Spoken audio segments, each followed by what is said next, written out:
미 국방부 소속 고등연구계획국이 파격적인 발표를 했습니다. 달 지구궤도 신속 작전용 시험 로켓을 쏘아 올리겠다. 인류는 현재도 달을 왕복할 수 있는 기술력을 충분히 갖추고 있지만 미국은 지금보다 훨씬 빠른 속도로 달을 갔다 오게 하는 기술력을 갖추겠다는 선전포고입니다. 미군은 이러한 결정을 내리게 된 배경을 다음과 같이 설명했습니다. 미군은 육상과 해상, 공중의 모든 작전에서 항상 기민함을 추구해왔다. 언제 어디서든 미국이 위협을 받는다고 느낀 순간 즉각적인 대응을 하고 위협 대상이 특정된 뒤에는 처절한 피해 복수를 하는 것이다. 그리고 이는 우주에서도 역시 관철될 것이다. 이것을 위해서는 누구보다도 빨리 지구와 달 궤도 사이를 왕복할 수 있는 운송수단이 필수적이다. 그래서 탄생한 것이 바로 드라코 계획이다. 드라코 계획을 통해 탄생한 미군의 우주선은 앞으로 우주 패권을 차지할 미군의 작전에서 가장 핵심적인 역할을 수행하게 될 것이다. 현재도 전 세계 패권을 장악하고 있고 세계 최초로 우주군을 창설하여 우주 패권 역시 선점하려는 미국인 점을 감안하면 그리 놀라운 소식은 아닙니다. 그런데 이 당연한 듯한 소식에 세계가 집중했던 이유는 드라코에 사용될 로켓이 핵추진 로켓이라 발표됐기 때문입니다. 현재 우주로 쏘아 올려지는 모든 로켓들은 화학 로켓을 사용하고 있습니다. 액체 수소나 등유 등을 산화제에 섞어 태우면 다량의 가스가 발생하는데 이 가스가 밖으로 방출되는 힘을 사용하는 것이 화학 로켓의 원리이죠. 이 방식은 가장 기초적이고 전통적인 방식이지만 현 시대의 관점에서 볼 때는 치명적인 단점이 있습니다. 첫째는 속도가 생각만큼 빠르지 않다는 것이고 둘째는 무게가 무겁다는 것인데요. 지구 근처나 달 정도까지 가는 데는 나쁘지 않은 선택이지만 화성 등 장거리 천체로 비행하는 것을 생각하면 얘기가 바뀝니다. 사용해야 하는 연료의 양이 천문학적으로 증가하고 증가하는 연료의 양에 따라 탱크의 크기도 커져야 하기 때문에 로켓의 크기 역시 크고 무거워질 수밖에 없습니다. 이는 또다시 소비하는 연료의 양을 증가시키는 악순환의 고리에 빠지게 만들죠. 그렇게 이 점을 극복할 수 있는 방법이 등장했습니다. 핵추진 로켓이 바로 그것인데요. 화학 로켓을 사용한다면 화성까지 도달하는데 7개월이 걸리지만 핵추진 로켓을 사용한다면 1개월 반까지 줄어들 정도로 핵추진 로켓은 상상을 초월할 수준의 빠른 속도를 자랑합니다. 소량의 핵물질로도 방대한 에너지를 생성할 수 있기 때문에 경량 소형 로켓을 만드는데 최적의 조건을 갖추고 있죠. 물론 이것은 인류가 핵물질을 본격적으로 사용하기 시작한 1900년대 중반부터 검토되던 사항이지만 핵연료를 안정적으로 사용하는 것이 사실상 불가능하여 당시에는 허무맹랑한 가설로만 치부됐었습니다. 또한 핵무기의 위험성이 널리 알려짐에 따라 세계는 포괄적 핵실험 금지 조약 CTBT를 만들게 되었고 이는 우주에서 핵물질 사용을 불가능에 가깝게 만들었습니다. 그래서 미군이 이따금 핵추진 로켓에 대한 언급을 할 때마다 세계의 여러 국가들은 미국이 CTBT를 어기려 한다며 날선 비판을 가하는 모습을 보여줬었는데요. 최근 인류의 핵물질 통제 능력이 비약적으로 상승함에 따라 핵추진 로켓의 실현이 당장 코앞에 다가오게 되었습니다.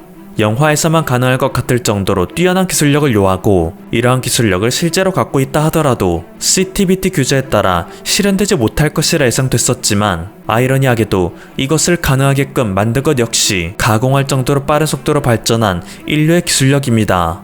미군이 개발하겠다고 나선 핵추진 로켓은 CTBT 규제에서 명시하는 무기급 핵물질의 수준에 미치지 못합니다.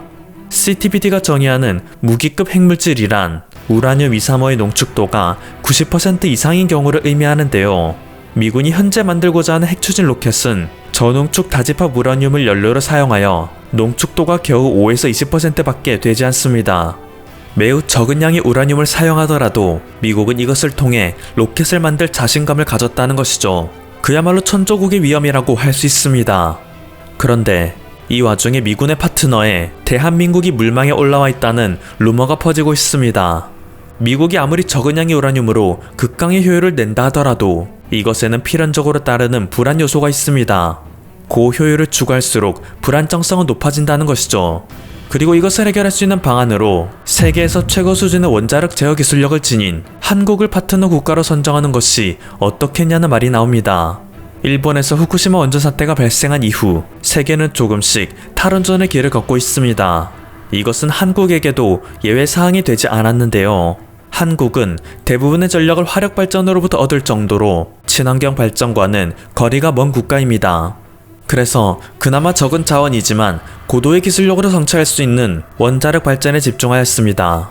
실제로 한국의 원자력 발전 기술력은 미친 듯한 속도로 성장하여 감히 세계 최고 수준이라 해도 과언이 아닐 정도가 되었죠. 하지만 후쿠시마 원전 사태로 인해 아무리 기술력이 좋다 한들 인재의 요소로 인해 원자력은 인류에게 큰 위협이 될 수도 있다는 사실을 깨달았습니다. 막대한 경제적 손해, 인력 낭비를 감안하고서라도 탈원전의 길을 걸을 수밖에 없는 상황에 처한 것인데요. 한국은 국내에서 원전 발전량을 줄여가는 과정에서도 해외에는 꾸준히 원전 건설을 수주하고 원전 기술을 수출하면서 원전 강국의 입지를 유지해왔습니다. 국내 최고의 인재들이 모여있었으니 이것을 가만히 썩혀둘 수는 없었던 것이죠. 심지어 한국원자력연구원들은 지난해 원자력 발전에 사용되던 고도의 위험 예방 시스템을 응용하여 코로나19 전파의 위험도를 예측하는 시뮬레이션도 개발하였습니다. AI 전문가들과 함께 공동 개발된 이 시스템은 현재까지도 확산 억제에 있어서의 방역에는 한국이 세계 최고 수준이라 평가받게 되는데 크게 일조하였습니다. 한 분야의 기술이 고도로 발전하다 보면 그로 인해 파생되는 여러가지 기술이 또 다른 분야에도 적용되어 새로운 기술의 혁신을 불러오는 경우가 있는데 한국의 원자력 기술 역시 새로운 혁신을 불러온 것이죠. 이렇게 극단적인 안정성을 추구하는 한국의 원자력 기술이다 보니 지구에서 최고 수준의 안정성을 추구해야 하는 미군의 드라쿠 프로젝트에서 적극적으로 한국을 파트너 국가로 선정해야 한다는 목소리가 나오는 것입니다. 또한 이렇게 주장하는 이들은 미군이 차선책을 선택해야 하는 상황이 왔을 때에도 한국은 반드시 필요한 국가가 될 것이라고 주장합니다. 미군이 핵 추진 로켓에 사용하고자 하는 기술은 현재로서는 핵 분열 원리를 이용한 열핵 엔진입니다. 하지만 끝끝내 요구되는 안정성을 충족시키지 못한 경우에는 차선책인 핵융합 엔진을 고려하지 않을 수 없는데요. 아직 인류가 완벽하게 도달하지 못한 영역의 기술이지만 핵융합은 안전성에 있어서는 핵분열과 비교할 수 없을 정도로 뛰어나기 때문입니다. 그리고 이 핵융합 분야에서도 한국은 세계 최고 수준의 기술력을 지니고 있습니다. 과거 세계의 강대국들은 핵융합 기술의 발전을 위해 이터 프로젝트를 창설했습니다. 한국은 K-스타 프로젝트를 통해 독자적인 핵융합 기술을 발전시키고 있었으나 이터에 참여한 모든 국가들은 한국이 진행하는 프로젝트가 사기라며 폄하하였고 한국을 쏙 빼놓고 자신들만의 단체를 만든 것이었습니다. 하지만 한국은 이러한 강대국들에게 강력한 어퍼컷을 날리듯 당시에는 상상할 수도 없었던 세라믹 초전도 물질을 이용한 토카막을 완성하기에 이릅니다. 그제서야 이터는 부랴부랴 한국을 초대하였고 현재까지도 한국은 이터 프로젝트에서 핵심 역할을 맡으며 강대국들의 연구를 앞에서 주도하고 있습니다. 만약 미국이 핵추진 로켓에 핵융합의 원리를 이용한다면 한국을 결코 빼놓을 수 없는 입장인 것입니다.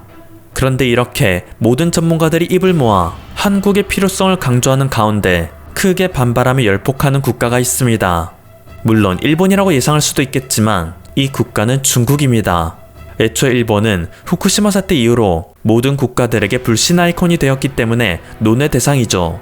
중국은 한국이 핵에너지 업계에서 주춤하는 동안 이것을 국책으로 선정하여 폭발적인 성장을 추구해왔습니다. 얼마 전에는 화룡 1호 기술을 쓴 원전을 이용하여 전력 생산을 성공적으로 시작했다며 대대적인 홍보를 했는데요. 화룡 1호의 기술은 중국이 자체적으로 개발한 3세대 원전 기술로 85% 이상의 핵심 부품을 국산화하였다며 자부심을 보였습니다. 또한 중국 최대 규모의 핵융합 원자로 연구 설비 활류기 2호M을 가동하여 1억 5천만 도씨의 온도를 유지하는 데 성공했다 발표했습니다. 이는 태양의 중심 온도인 1,500만 도씨의 10배에 달한 온도이며 활류기 이전 모델인 2호A가 도달했던 5,500만 도씨의 3배에 달한 온도이죠.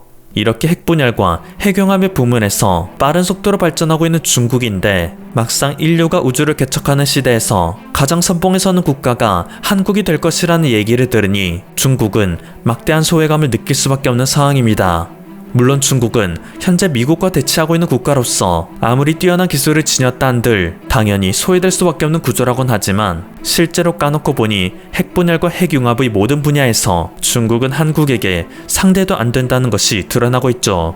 특히 핵융합의 경우 온도를 아무리 높인다 하더라도 결국 가장 중요한 것은 얼마나 오래 유지하느냐인데요. 중국은 1억 5천만 도씨의 온도에서 겨우 3초 내에 버텼던 반면 한국은 이미 1억 도씨의 온도에서 20초를 유지하는 데 성공했습니다. 세계 모든 국가 중에서 오직 한국만 가진 기술력이죠. 심지어 1억 도씨의 온도는 2018년에 이루어낸 성과인데 더 이상 높은 온도는 큰 의미가 없다 여겨 이제는 최장시간 유지에만 기술력을 집중하고 있는 한국입니다.